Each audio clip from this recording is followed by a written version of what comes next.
Hi lovelies and welcome back to this channel. If you're new here, my name is Belinda's channel. Thank you so much for all the love and support. Don't forget to please subscribe to this channel, turn on notifications so that anytime I upload a video, you will be the first person to be notified. And to my returning subscribers, thank you so much for all the love and support. To those people that share my videos, leave commentaries, and also educate you guys are the real MVP. Thank you so much for all the love and support.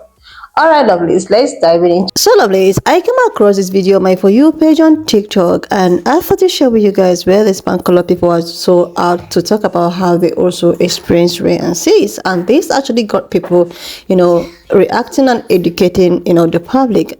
I'm just gonna roll the clip as well as some of the stitches I was able to put together. Please leave me your own thoughts in the comment section of what you think of this video. Alright lovelies, let's dive into it. So I'm going to go ahead and openly admit that I am completely ignorant about the white experience with racism, and I'm sure that is painfully obvious to a lot of you. Now I know that I'm always telling other people don't be lazy and entitled, the internet is free, look things up on your own, but it's not that I haven't tried to engage in my own research. I have literally searched, how do white people experience racism? And unfortunately, not a lot of information comes up. Most of it is articles questioning whether white people can experience racism, or articles about the myth of anti-white racism. However, I of all people know that the dominant narrative is not necessarily accurate because it is often pushing a harmful agenda. So because there is that dearth of information on the internet, I was wondering if you could please help me understand, how do white people experience racism, and what does experiencing racism look like from your perspective as a white person? And also, can you help me understand, if white people experience racism, why are there not more of you who are working to dismantle racism? Because what I've noticed is I'm often told that white people do experience racism without any specifics, and in the context of either gaslighting or upholding the racism that other people experience. Whereas with most people of the global majority, when we share similarities and differences in how we experience racism, we use that information to increase our work to dismantle racism. Whereas people like you seem to only bring it up to decrease that work. So getting a lot of comments from white people about them experiencing what they perceive to be racism through things like nasty comments, bullying, even violence toward them, even in times where the perpetrator has said, this is because you're white. And those are valid, traumatizing experiences. Nothing I'm saying is intended to invalidate the trauma of those. What I'm saying is that racism, the system based on race, is so much bigger than bullying and even interpersonal violence. Racism in the United States is lead in the water, it's maternal mortality rates, it's police killings, it's educational outcomes, it's poverty, it's social media apps that ignore Black folks' stories unless those stories are being talked about by white people. And all of that trickles down to and is fed into by interpersonal interactions in schools, in the workplace, in communities. We see all these videos of white folks coming for Black folks for doing very innocuous things, but they're being harassed by white people. Stories about people who are treated differently by a racist coworker, but if they go to HR, there's really no feedback or really nothing they can do unless that racist person completely crosses what we have determined to be the line. I would never let my daughter date a Black man. It's those Facebook arguments where you see white people automatically dismissing or bringing up the bad past of a victim of a police killing, dismissing their humanity overall based on the fact that they sold weed a few years ago. So it is correct that a person can be on the receiving end of race-based prejudice, interpersonally, individually, and it's also a fact that those things are not the same, and they don't have the same far-reaching effects. It doesn't mean that they're not sad and horrible. It just means that you have to accept, I'm asking you to accept that your sadness and horror from what you experience coexists with a system that is built from the top down to punish people who are not white.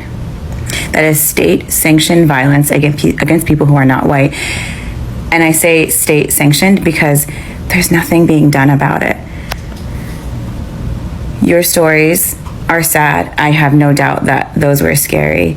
I'm just asking you to accept them in conjunction with this larger picture and not see it as like who's more oppressed, because I think that the results are clear in the way our country is built, and the work is in people like us with white skin changing that. White people are taught about racism by white people trying not to feel bad about racism. This explains why I and pretty much every white person I've ever known, including my 7-year-old nephew, have been taught that Martin Luther King brought an end to racism. We so desperately want to believe in our own goodness that not only do we believe that racism is gone, but that we would have been marching on the front lines with Dr. King. To a lot of you. Hi, I'm Dr. C. I'm a professor of media studies, and my research focuses on race and pop culture. You have my attention. Now, I know that I'm always telling other people don't be lazy and entitled, the internet is free, look things up on your own, but it's not that I haven't tried to engage in my own research. I have literally searched, how do white people experience racism? And unfortunately, not a lot of information comes up. Most of it is articles questioning whether white people can experience racism, or articles about the myth of anti-white racism. However, I of all people know that the dominant narrative is not necessarily accurate because it is often pushing a harmful agenda. So because there is that dearth of information on the internet, I was wondering if you could please help me understand, how do white people experience racism, and what does experiencing racism look like from your perspective as a white person? So I'm not the person that this creator is responding to, and I realize that she is engaging in a rhetorical point. That being said, I think this is a good opportunity to talk about the ways in which that white folks are impacted adversely by racism. So the first thing to address is that the term racism has a lot of social cultural baggage associated with it. And honestly, it also has a couple different definitions that have been ascribed to it that make it kind of difficult to have a productive conversation around it. So let's get into what those two definitions are. So one definition associated with racism, which is a much more recent definition, is the idea of an interpersonal phenomenon wherein one person judges another person based on their perceived race and then attributes corresponding positive or negative traits. It's worth noting that this is a very colloquial use of the term, and it's a kind of definition you can find in a dictionary. And also, it's important to keep in mind that a dictionary is a reflection of how words are used, not a prescriber of how words should be used. The other definition, which is the original one, is that racism is the phenomenon of the reproduction of racial disparities and inequalities within a society through its structures and systems. And this concept has been maintained pretty consistently throughout academia, even as the concepts of race and racialization have been debated and evolved over time. It's kind of like the term intersectional. There is an academic understanding and a public use of the term, and the public use is significantly different. Anyway, if we want to talk about racism as an interpersonal phenomenon, then sure, anyone can experience it. That is race-based prejudice, and that is just another form of bigotry. But if we want to talk about this from a system and structural approach, which I would argue is more important, then we should look at the ways in which white people are negatively affected by pro-white racism. And that's going to involve looking at the negative consequences that people who complain about anti-whiteness don't typically discuss. Take, for example, lynchings. If you look at a photo of a lynching, let's say it's from the 1950s, you will, of course, see the desecrated remains of a person who has done a grave and violent injustice, more often than not, a person of color. And, of course, around them, you'll see white folks and often white children. Lynching exists at the intersection of personal prejudice and systemic racism. And obviously the most important thing about a lynching is the person whose life was taken. But secondary to that, and also a significant problem, is the fact that the people who took part in it were either desensitized or have become desensitized in the process. And what do you think it does to those kids? Those kids are being required to deny their own humanity so that they can deny the humanity of another person. And that is a trauma that has long-term psychological consequences, not just for those kids, but for everyone else in that community. And there are a couple other examples that really bring this into focus as well. One is community pools, and the other is home ownership. Once the process of integration began in the United States, it became common for communities that had public swimming pools to shut them down because they would rather deny that opportunity to everyone than allow black folks the chance to swim. In the case of home ownership, historically speaking, homes owned by black Americans have been undervalued by appraisers. This further drives down the value of other properties in those neighborhoods. And when you combine this with the phenomenon of white flight, where white Americans who had the means would relocate to other communities once black folks moved in, then what you have is a neighborhood where everyone's property values, white and black, are significantly decreased. And of course, this has implications for a lot of things, such as building generational wealth, because home ownership is a big part of that. And if your home isn't worth much, then your ability to generate wealth is greatly decreased. A lot of this boils down to the idea that rich and powerful white Americans as a class have been willing to sacrifice poor and middle class white Americans as the collateral damage, as the acceptable losses in their efforts to oppress people of color. And also, can you help me understand, if white people experience racism, why are there not more of you who are working to dismantle racism? You know what? That is an excellent question. Because what I've noticed is I'm often told that white people do experience racism without any specifics, and in the context of either gaslighting or upholding the racism that other people experience. Whereas with most people of the global majority, when we share similarities and differences in how we experience racism, we use that information to increase our work to dismantle racism. Whereas people like you seem to only bring it up to decrease that work. No notes. So this commenter is saying that white people experience a form of racism where they are being treated as though they personally supported the system of slavery as opposed to their ancestors more than 3 generations ago, and that this has caused people to adopt an attitude of automatic disrespect towards them. And once my vision returned, because the sheer force of the ignorance from this comment struck me right between the eyes and I was temporarily struck blind, I thought to myself, I don't know this person, but I know 2 things about them. The first is that they don't know any black folks or people of color in general. And the second is that they are so divorced from reality that they are unable to conceptualize, even vaguely, the horrors of slavery. You see, if white folks now were being treated as though that they were specifically responsible for the slave trade, then in our modern society, they wouldn't be able to do anything. They wouldn't be able to go to the grocery store because they'd be afraid of being physically assaulted. They would have a hard time sleeping because they would be afraid that they're going to wake up to a house that's on fire. They wouldn't be able to go to school, go to work, or really do anything that requires social involvement because they would be actively shunned and ostracized and terrorized for being complicit in a crime against humanity. But that's not what's happening, is it? What's happening is that some white folks are having uncomfortable conversations with other people, often because they have interjected themselves into these conversations, and it's like they're wading into the water knowing they can't swim and they're upset that the ocean is salty. And now I'm going to end this on a personal note. I'm Chicano, I'm Mexican American, and there are people in my life, friends, family members, people who go to my church, who voted for a president who called Mexicans murderers and rapists. A president who has spoken openly multiple times about wanting to ethnically cleanse Mexicans from this country again. And yet I am able to extend a spirit of compassion and mercy towards them, to use community connection to try to help them see things differently. And if I were half the asshole that you think people of color are, then I wouldn't be able to do any of that. So, how about, instead of continuing to wade into waters that you are not able to swim in, you just back up to the shoreline, take a seat on the sand, and listen to what the waves have to say. Hi, I'm Dr. Cruz. I study race and pop culture, and this comment says it's inherently in them. It's not in our DNA to be inhumane. And for context, the them they're referring to is white folks, and the our they're referring to is black folks or people of color in general. And this comment was left on the video where I was talking about the history of slavery in the United States. Now, bioessentialism is never the move, so let's talk about this.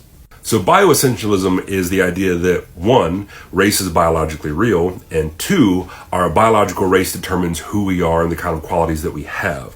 And this is not at all supported by science. In fact, it's refuted by science.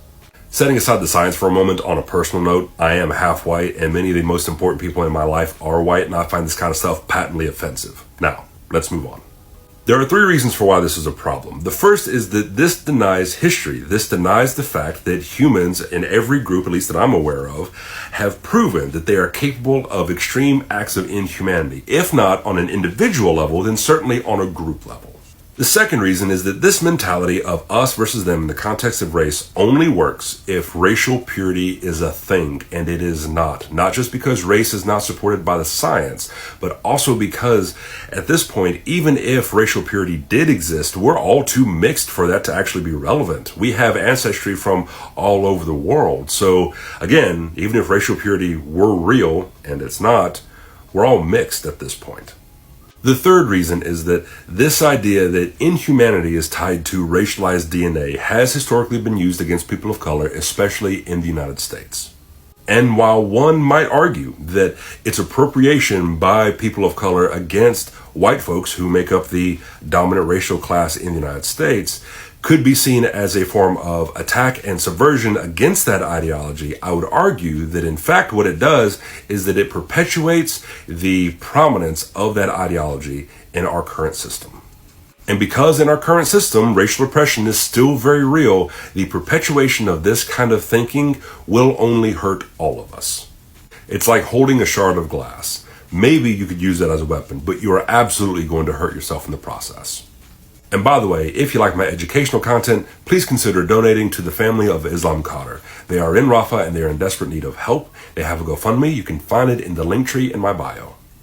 PSA, racism isn't just, I hate black people. It actually can look like this. Well, black people are just more violent. Maybe if they stopped selling drugs, they wouldn't get in trouble as often. Yeah, well, black people just shouldn't be criminals and then they won't get killed. All lives matter. White privilege isn't real, okay? I've had a hard life. Oh my god, we're in the ghetto. This is like a bad neighborhood, you know? What type of people live here? Like what type? I'm seeing like a lot of graffiti. No, I don't eat there. I don't even know if they actually speak English or not, so I just think that type of hair looks really unprofessional. If they have a problem, they can go back to their old country. Oh my god, what I said wasn't racist. I can say the N-word because my wife's brother's kid's uncle is black. I don't know, their names are just like weird. No, because in Africa, they look down on white people. Why can't they just learn to talk like us? Racism isn't a thing. There are black people everywhere. Like seriously, lovelies, I have also come across some of all these articles. Like a lot of pan-colored people often take to internet to cry out that they also experience rape and cis. And I often ask myself, like, how would you experience something that you are actually the person that created it? You created racism, and now you are trying to make it seem that you also experience racism just like every other race and all of that, especially black people. There was a video that I staged one time, and this sister decided to come and call out pan-colored people, asking them this question: why is it that they want to be oppressed so much?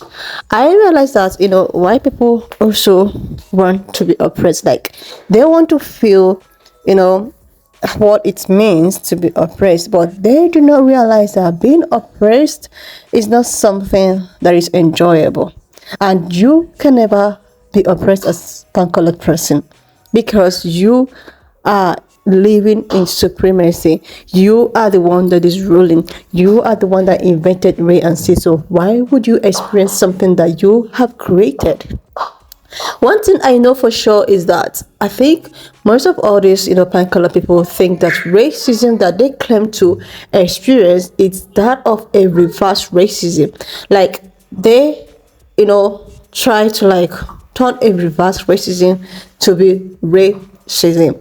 Like sometimes these white women tears of a thing that actually took to the internet when a lot of pan-colored women would just come out and try to fabricate things, and when they are called out of being racism, or when they decide to like be some kind of naughty and all of that, and in the process of doing that they are being raped and cis.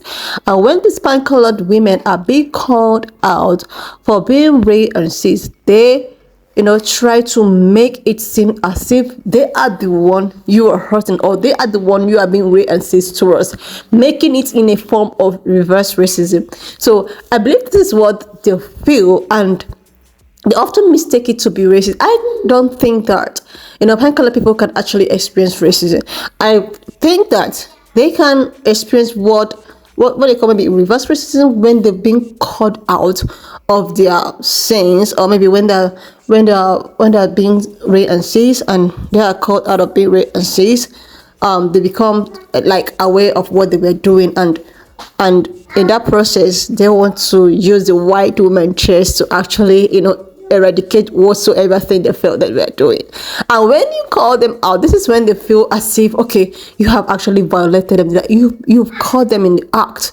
Meanwhile, they are now trying to like make it seem as if oh my god, you are being also racist. So they feel some type of way. They feel that, okay, they have been caught to the earth, and they have been caught doing something so wrong. One thing about pan-colored people is that they do not want to discuss race and sex because it makes them feel very uncomfortable. Like, why will you keep on doing something that makes you very uncomfortable, even in times of discussing it, but you keep on, attributing race and sex, trying to be, racial and all of that. And when you were called out, you make it seem as if, okay, everybody or the world is against you and all of that. Meanwhile, you were the one that actually started all of this. Okay, there is a video that actually, went viral about this, pan-colored woman. She actually came for Beyonce after her music, her country music. She decided that she was, very comfortable of talking about how black people never invented any kind of, country music. What country music are they talking about when they are so busy picking cottons in the field and all of that? And she was so comfortably saying that with all her, all her expression. But when the video did, eventually went viral, when it went viral, people were stitching it, calling her out for what she actually said, for the race and sex she actually attributed. Then she began to like cry out. She was crying out, oh my god, this is not me, this is not how it used to be. I do not want this to actually go out of proportion. And she was all crying. This is the white women tears we are talking about. There is a white women tears we are talking about. When they are called out, they become so, oh my goodness, I don't know, this is gonna go out of proportion. I was just under some kind of influence. Now, making it look as if those people calling them out are actually the bad ones, but you are the one that brought out yourself. So this is just one of it. These people do not experience any form of racism because they actually invented it. How would you experience something that you invented? The society favors you. Every other thing favors you. So why will you like, this is just too much. Anyway, when I saw this video, I was like, I'm just gonna bring it out here for us to dialogue. I don't know what you people think about the video. You could just leave me your own thoughts in the comment section what you think of this video. And do not forget that we do not support any form of bullying, harassment, or whatsoever. We're just here for educational purposes. I just want to use this medium to say a very big shout out to my newest subscribers, to those people that share my videos, leave commentaries, educate. I want to say a very big shout out to you guys. You guys are the real MVP. So if you have watched up to this extent, thank you so much for all the love and support. Don't forget to please leave me your own thoughts in the comment section of what you think of the video. And do not forget that we do not support any form of bullying, harassment, or whatsoever. We're just here for educational purposes, so please, why not share this video, subscribe to this channel if you're here to do that, and I will see you lovelies when I upload the next I've watched up to this extent. Thank you so much for all the love and support. Why not just leave me your own thoughts in the comment section of what you think of this video. And do not forget that we do not support any form of bullying, harassment, or whatsoever. We're just here for educational purposes. So please share this video, subscribe to this channel if you're here to do that. And I will see you lovelies when I upload the next.